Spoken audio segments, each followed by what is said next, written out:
É Jesus, é Jesus, é Jesus. Desceu da glória e homem se fez varão de dores, servo sofredor, padeceu, sim, Jesus padeceu. Sim, Cristo entregou sua vida de forma espontânea, Ele a deu. Ninguém poderia obrigá-lo, foi seu próprio amor que o moveu. Por isso reina acima dos céus e tem o nome capaz de nos salvar. É Jesus, só Jesus, só Jesus. Sim, Cristo entregou sua vida de forma espontânea, Ele a deu. Ninguém poderia obrigá-lo, foi seu próprio amor que o moveu. Sim, Cristo entregou sua vida de forma espontânea, Ele a deu. Ninguém poderia obrigá-lo, foi seu próprio amor que o moveu.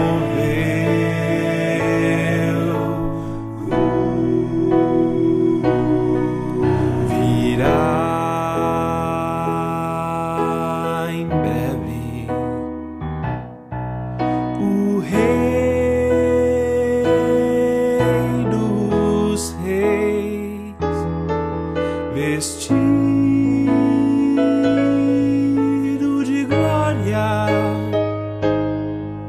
com todo o seu poder,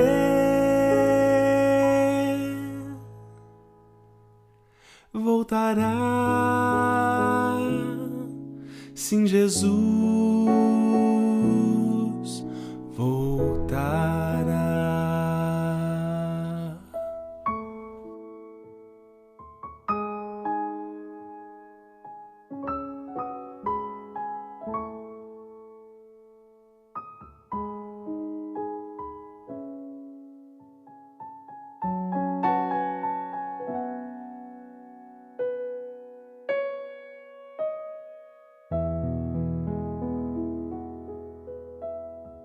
Meus caros irmãos, boa noite, a graça e a paz do Senhor Jesus. A imagem que está atrás de mim é uma cadeia de montanhas iluminada pela luz do sol que parece estar bem perto. Ela alude a uma série de qualidades do reino de Deus, um reino de luz, um reino de amor, um reino de equidade, de paz, de esperança, um reino de justiça. O reino que está em nós, o reino que está entre nós, o reino ao qual somos chamados para sermos seus cidadãos e para anunciarmos, para como igreja sermos um sinalizador dele aqui na terra. Eu leio para vocês nessa noite no livro de Salmos, capítulo 145, verso 13. O teu reino é o de todos os séculos, e o teu domínio subsiste por todas as gerações. O Senhor é fiel em todas as suas palavras e santo em todas as suas obras. Quero orar com você. Pai, louvado e exaltado seja o teu nome, pelo que o Senhor é, pelo Rei que nós temos na pessoa de Jesus. Louvado e exaltado seja o teu nome, pelo teu reino instaurado aqui nessa terra. Louvado e exaltado seja o teu nome, pela salvação que esse reino nos proporciona na pessoa de Jesus Cristo. Obrigado, Deus, pelo perdão. Obrigado, Pai, pelo despertar do teu Espírito em nós para o arrependimento. Obrigado, Senhor, por nos alcançar com a sua maravilhosa graça. Pai, nós te agradecemos pelo ano que vai se findando. Obrigado, Senhor, pelos dias que passaram.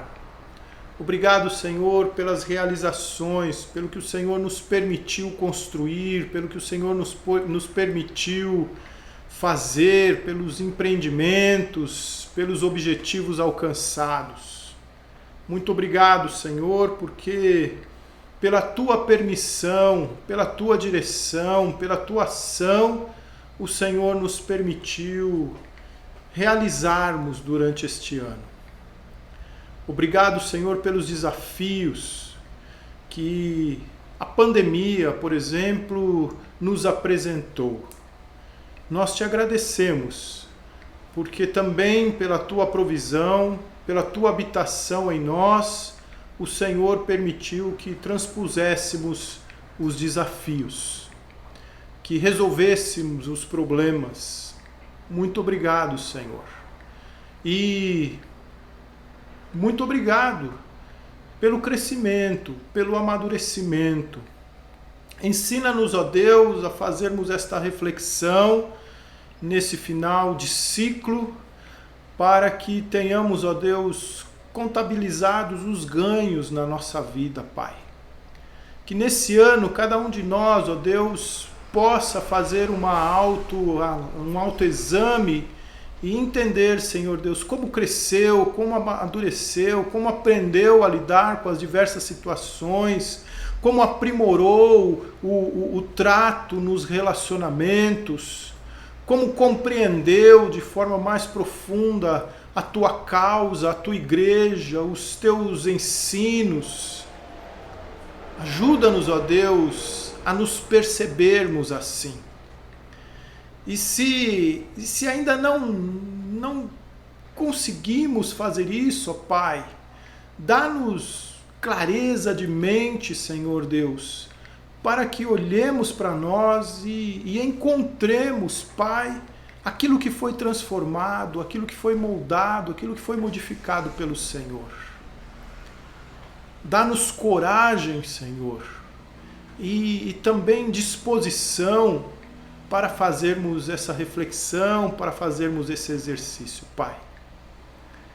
E que no final, ó Deus, nos últimos momentos desse ano, nós tenhamos a certeza de que crescemos na graça e no conhecimento da Tua pessoa, de que fomos alcançados realmente com vida abundante, Pai. Muito obrigado pelo ano que se finda.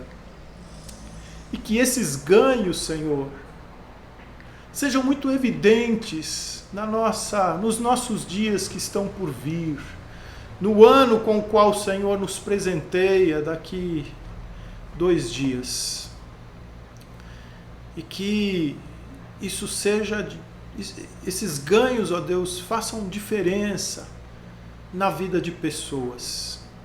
Que nós tenhamos um ano, ó Deus, atentos à Tua justiça, atentos à misericórdia e à humildade para a qual o Senhor nos chama. Nós oramos assim, Pai, em nome de Jesus. Amém. Nós estamos pensando no reino de Deus e os profetas de Deus anunciaram o reino de Deus. De alguma forma, nas suas prédicas, nas suas exortações, nas suas orientações, os profetas apresentaram o reino de Deus. O reino de Deus haverá de vir.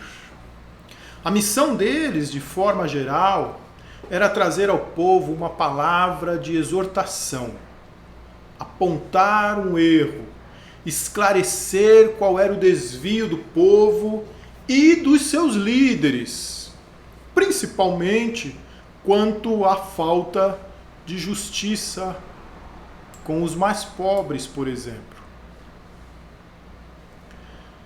Quanto à falta de justiça com relação aos órfãos, às viúvas, aos estrangeiros. Os profetas falaram claramente aos líderes do povo com respeito à corrupção proveniente de alianças entre os governantes políticos, que deveriam promover equidade, e os pastores, sacerdotes e levitas, que deveriam cuidar da alma do povo, promover comunhão com Deus e viver vida justa e humilde.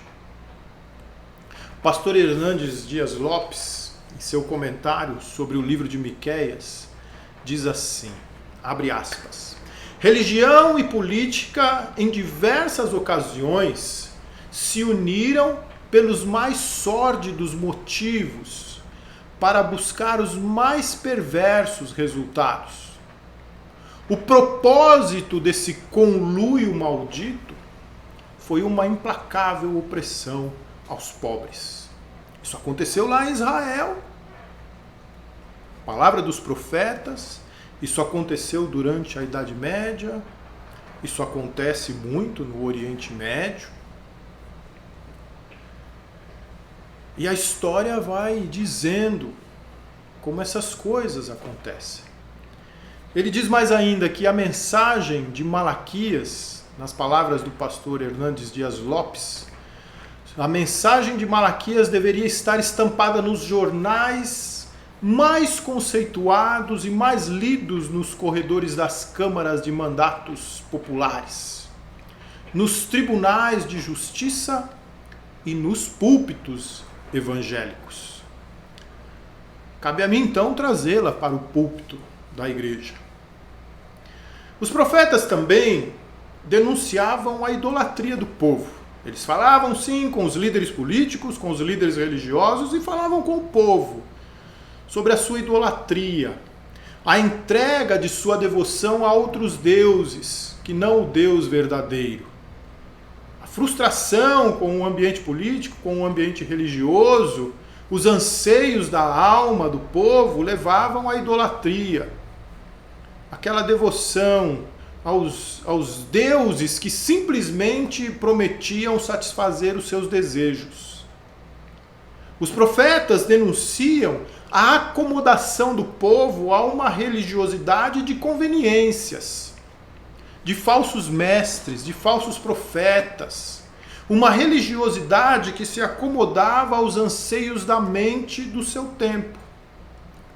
Como hoje somos diariamente atropelados por uma mensagem religiosa totalmente acomodada aos anseios da mente individualista, hedonista, relativista e mercantilista da nossa época. Uma religião secularizada, que não se distingue em sua objetividade das demais instituições de mercado. Visam ganhos, visam lucros. Miqueias revela essa conveniência na sua época, quando ele diz que a religião se tornou um círculo vicioso, como se fosse assim: o povo cometia seus pecados e oferecia um sacrifício para ser perdoado. Cometia seus pecados e oferecia um outro sacrifício para ser perdoado. Se devotava a falsos deuses e oferecia um sacrifício um pouco mais robusto para aplacar a sua culpa. Diz assim o texto de Miqueias, capítulo 6, versos 6 e 7. Com que me apresentarei ao Senhor e me inclinarei ante o Deus excelso? Virei perante ele com holocaustos, com bezerros de um ano? Agradar-se-á o Senhor de milhares de carneiros, de 10.000 ribeiros de azeite? Darei o meu primogênito pela minha transgressão, o fruto do meu corpo pelo pecado da minha alma? O círculo vicioso.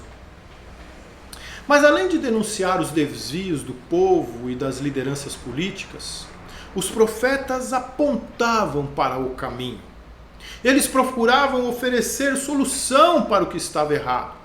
Apontavam para a direção que deveria ser tomada e direcionavam o povo para um reino que estava por vir. Um reino em que a justiça prevaleceria. Um reino que a equidade, um reino de equidade, um reino de bondade, um reino de amor. O reino de Deus. Esse reino seria instaurado pelo Messias, o Salvador prometido. Lá no capítulo 5, Miqueias diz assim: E tu, Belém Efrata, pequena demais para figurar entre o grupo de milhares de Judá, de ti me sairá o guia que há de reinar em Israel, e cujas origens são desde os tempos antigos, desde os dias da eternidade. E no versículo 4, ele se manterá firme e apacentará o povo na força do Senhor, na majestade do nome do Senhor, seu Deus. E eles habitarão seguros, porque agora será ele engrandecido até os confins da terra. O povo então é convocado pela voz do profeta a viver em sintonia com a expectativa desse reino. Os profetas então davam a direção, agora não mais de acordo com as conveniências dos seus ouvintes, ou em harmonia com a mente do seu século, mas em coerência, alinhada à vontade de Deus. Então, o povo pergunta novamente: com que me apresentarei então eu ao Senhor? Como que me apresentarei ao Senhor e me inclinarei ante o Deus excelso?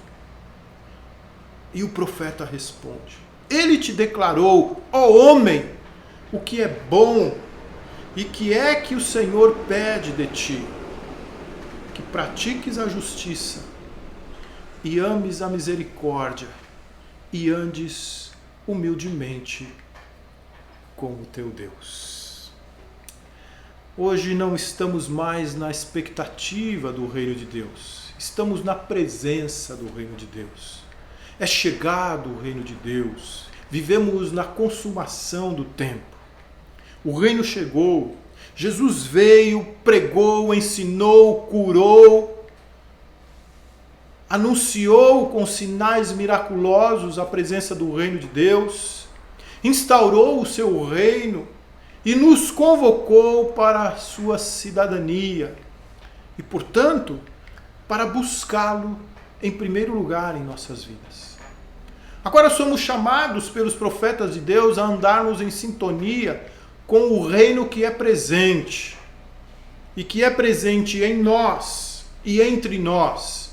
E perguntamos a pergunta do homem do tempo de Miqueias, lá do século 8 antes de Cristo, no tempo do rei Ezequias: como me apresentarei ao Senhor e me inclinarei ante o Deus excelso?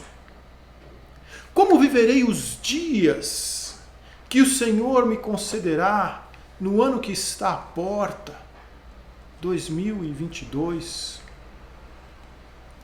Um ano que promete uma acentuada efervescência política em nosso país e que vai requerer de nós perseverança, paciência, discernimento profundo quanto aos conteúdos propagandísticos com os quais seremos bombardeados todos os dias, pelo menos até outubro.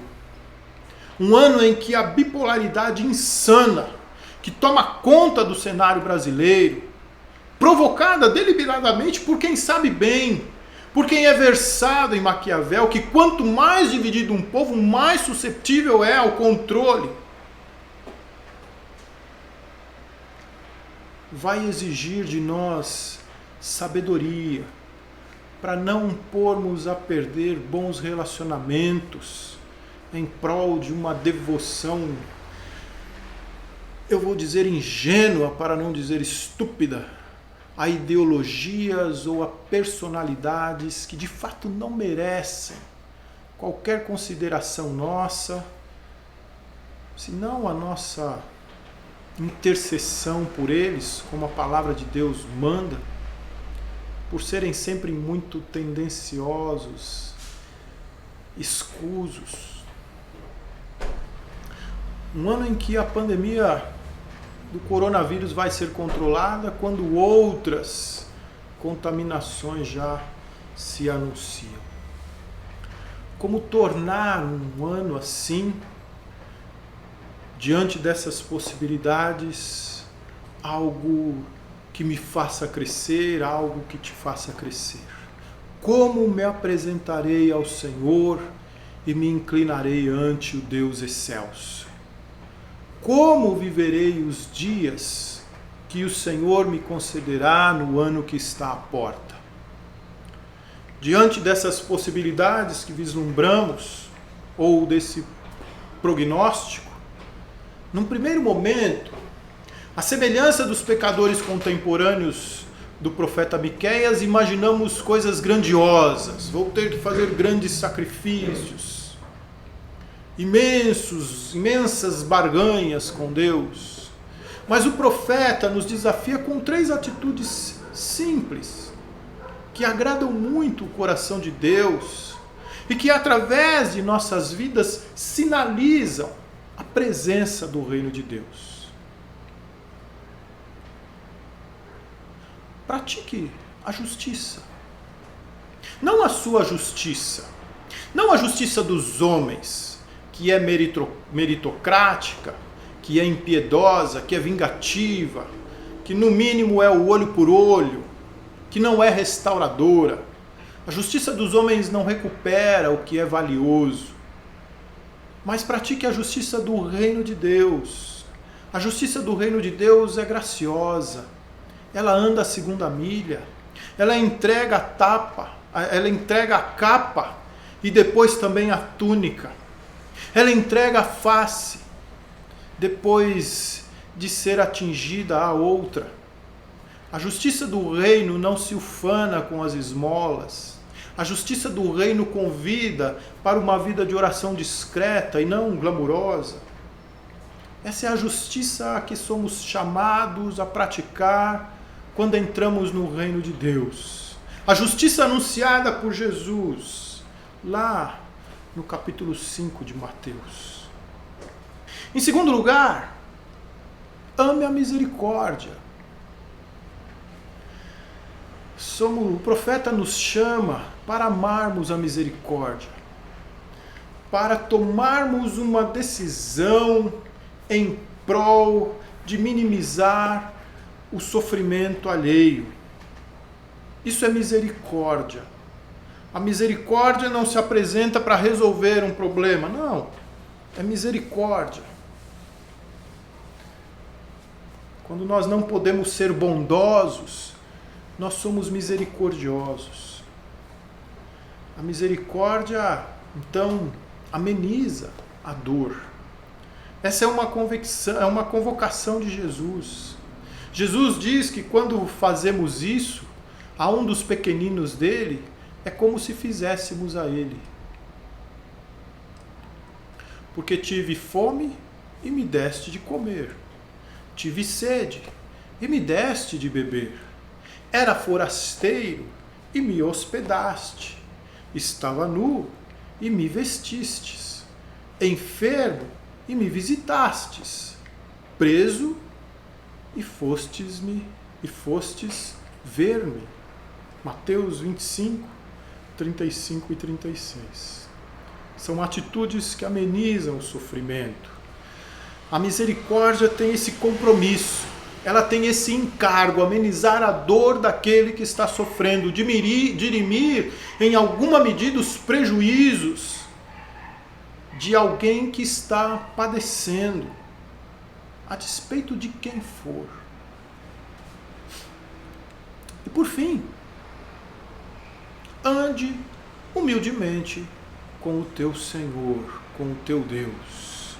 O profeta está falando, você não precisa sacrificar o teu filho primogênito, você não precisa oferecer rios de azeite para ter o favor de Deus. Deus entregou o seu filho unigênito em sacrifício por nós. E esse favor é gracioso. Simplesmente creia na suficiência do sacrifício substitutivo de Jesus Cristo e na sua ressurreição, e você estará salvo. Esse é o nosso grande desafio. A suficiência de Cristo em detrimento dos nossos esforços, dos nossos sacrifícios. Temos grande dificuldade de admitir a nossa insuficiência diante da suficiência de Cristo. Andar ou estar humildemente diante do Senhor é reconhecer-se insuficiente. É reconhecer que precisa de Jesus para ser salvo.